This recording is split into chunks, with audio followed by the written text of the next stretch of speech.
અમરેલી અને ગીર પશ્ચિમ જંગલ બોર્ડર પર ટૂંકા ગાળામાં 5 સિંહોના અલગ અલગ કારણોસર મોત થતાં વન વિભાગ દોડતું થયું।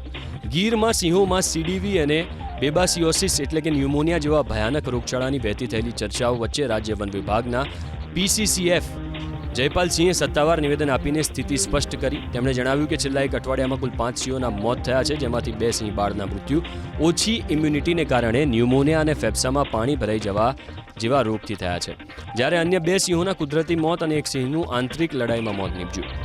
અગાઉ 2018માં દલખાણીયા રેન્જમાં અને 2020-21માં ધારીખાંભામાં આ રોગે હાહાકાર મચાવ્યો હોવાથી પૂર્વ વાઇલ્ડલાઇફ વોર્ડન ડોક્ટર કૌશિક ફળદુએ પણ સિંહોમાં એનિમિયા અને કમળાની શક્યતા વ્યક્ત કરી સતત ફોલોઅપ લેવા જણાવ્યું। બીજી તરફ ધારી ગીર પૂર્વના ડીસીએફ વિકાસ યાદવે ટેલિફોનિક માહિતી આપતા સ્પષ્ટ કર્યું કે તેમના વિસ્તારમાં આ સિઝનમાં એક પણ સિંહનું મોત થયું નથી અને વન વિભાગ દ્વારા 350 જેટલા સિંહોની સઘન તપાસણી કરવામાં આવી। હાલ વન વિભાગ દ્વારા શંકાસ્પદ લક્ષણો ધરાવતા સિંહોને તાત્કાલિક આઇસોલેટ કરીને સતત મોનિટરિંગ અને સારવાર આપવામાં આવી રહી છે, જેથી ગભરાવાની કોઈ જરૂર નથી। તો આ અંગે અર્જુન મોઢવાડિયાએ પણ પોતાની પ્રતિક્રિયા આપી હતી।